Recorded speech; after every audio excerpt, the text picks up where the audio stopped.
क्या होता है मटके का पानी बाहर छींटने से, परिंदे का पानी बाहर छींटने से? तो गरुड़ पुराण के अंतर्गत लिखा है तृतीय अंश के अंदर कि हमारे घर का जो मटका होता है वो मटका परिंदा कहलाता है। परिंदा का मतलब होता है पितरों का स्थान। हम उसमें से जब पानी लेकर घर के दरवाजे पर छींटते हैं तो हमारे द्वार पर जितने भी पितर रात्रि भर में आकर भोजन की याचना करते हैं उस जल से उनकी तृप्ति हो जाती है। तो हमारे पूर्वजों को श्राद्ध पक्ष में पानी देने की भी जरूरत नहीं पड़ती। सूर्य नारायण भगवान को जल चढ़ाते समय आपके पंजों की एड़ी ऊंची नहीं होना चाहिए, ध्यान दीजिएगा। आपका पंजा पांव का पूरा की पूरा जमा होना चाहिए भूमि पर। हाथ कितने इंच ऊपर? 8 इंच ऊपर होना चाहिए। जल जो गिरे, सूर्य की किरण, सूर्य का दर्शन उस जल की रोशनी, कोई वस्तु या दिया बत्ती ले गए, कभी भी ध्यान रखना जलाधारी के ऊपर वो केला या फल या सेव फल या नारियल या जो भी सामान है वो जलाधारी पर कभी मत रखना। क्यों? जलाधारी पर अगर हम कोई फल वगैरह वस्तु रखते हैं तो हमारे ऊपर भार बनता है। भार मतलब जैसे कोई कार्य करने के लिए जा रहे हो और वो कार्य अटक जाएगा, वो होगा नहीं, मतलब समझ लेना कि तुमने जरूर जला। भगवान थोड़ी ना कहेगा कि तू मेरे पास में आए तो मेरे चरण की रेज लेकर जा। भगवान थोड़ी ना कहेगा कि मेरे पास में आकर तू ये लेकर जा।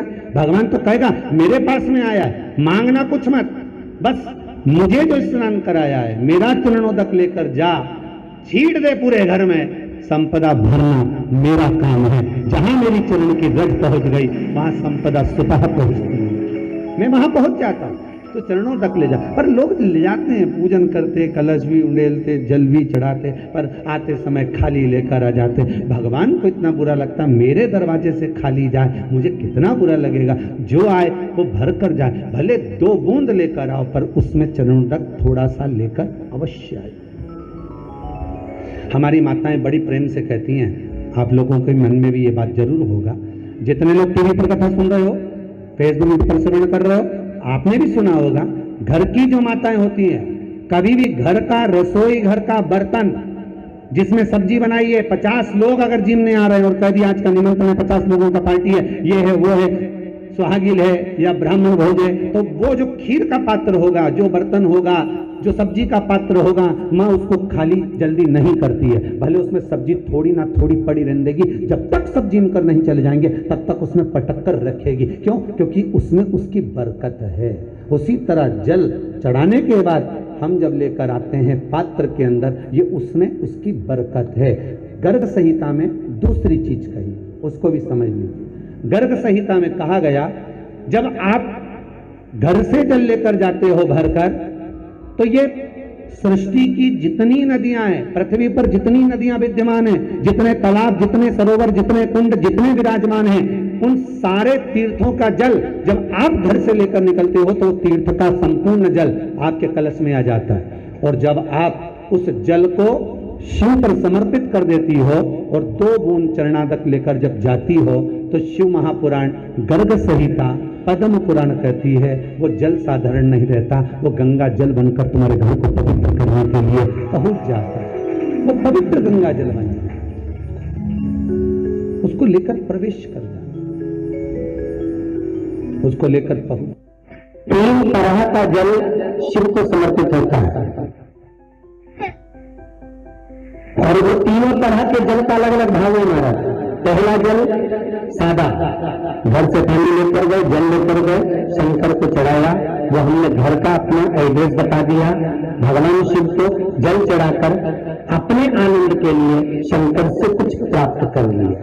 दूसरा जल, जल के कलश में थोड़ा सा इत्र डालकर शंकर को जब समर्पित करते हैं तो महाराज घर में अगर कोई व्यक्ति बहुत रोगीला है, बहुत रोगीला, शिव महापुराण में, स्कंद पुराण में, नर्मदा पुराण में, भविष्य पुराण में, अग्नि पुराण में, नारद पुराण में, बरहा पुराण में, वामन पुराण में जितनी चीजें लिखी गई है एक एक प्रैक्टिकल कर देते हैं। तो शिव महापुराण, स्कंद पुराण का ये भाव याद करिए कि 1 लोटे पानी में इत्र मिलाकर, जल में इत्र पिलाकर बहुत रोगीला व्यक्ति, बहुत बीमार व्यक्ति है, एक लोटा पानी उसका हाथ का स्पर्श कराकर शंकर को चढ़ाना प्रारंभ कर दीजिए। महाराज केवल 5 या 7 दिन चढ़ा और वो 7 दिन के बाद में उस बीमार व्यक्ति का क्रम देखिए कि उसे कितना आराम लगा है। औषधि दवाई काम करना प्रारंभ करी कि न करी,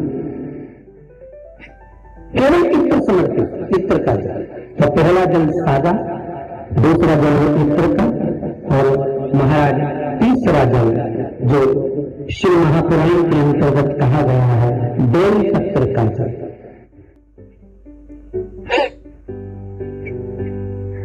तीसरा जो जल है वो बेलपत्र का जल। बेलपत्र का जल कैसा? पुराण की कथा कहती है कि जल के पात्र में एक बेलपत्र अंदर डालकर उस जल के पात्र को ले जाकर शिव को समर्पित करना, अर्थात अपनी मन की कामना भगवान शंकर से कह देना। केवल बेलपत्र के माध्यम, बोलना नहीं है हमको कुछ। 3 तरह का जल का जो व्याख्यान वर्णन किया गया, एक सादा जल जो भगवान को कहा, आपने अपना एड्रेस बता दिया, आपने अपने मन का भाव बता दिया। इत्र का जो जल चढ़ाया गया वो केवल रोग मुक्ति के लिए चढ़ाया गया। और तीसरा बेलपत्र, अगर उस जल में एक बेलपत्र भी पड़ी हुई है और वो बेलपत्र पड़ा हुआ जल आप जिस भाव से चढ़ा रहे हो, जिस कामना से चढ़ा रहे हो, शंकर वो कामना आपकी पूर्ण कर दे। अगर शिवरात्रि पड़े और उस शिवरात्रि पर एक कलश का पात्र, लोटा तांबे का या मिट्टी में रखा हुआ जल पात्र में लेकर एक बेलपत्र का छोटा सा भाग उसमें छुआया हुआ, और फिर निवेदन कर रहा हूं अगर बेलपत्र उस दिन नहीं मिले तो पात्र लेकर चले जाना मंदिर में शंकर जी में तो बेलपत्र चढ़ी होगी ना, अरे बोलो तो जरा, चढ़ी होगी ना। उसी बेलपत्र को धोकर फिर जल के पात्र में उसको छुआकर फिर शंकर भगवान को भाव से, दिल से जो चाहते हो, धन वैभव संपदा सत्ता या रोग से मुक्ति, चाहे उदर से जुड़ी हो। हाँ, एक चीज का ध्यान करना, अगर संपदा के लिए, विवाह के लिए या विद्या के लिए या अन्य चीजों के लिए आप शिव जी को जल चढ़ा रहे हो तो उसके जल को उठाकर नहीं लाना है। और अगर रोग के लिए जल चढ़ा रहे हो कि मुझे ये तकलीफ है, घर में ये बीमारी चल रही है या रोग चल रहा है या किडनी का या लीवर का या कैंसर का या ब्लड प्रेशर का, तो जो जल तुमने समर्पित करा उसको लेकर आकर आचमन भी करना। कि शिव जी को जल चढ़ाने के बाद में कलश को खाली लेकर नहीं आना है। किस किसने सुना था सब? रखिए, बहुत बहुत धन्यवाद आप लोगों को। शिव जी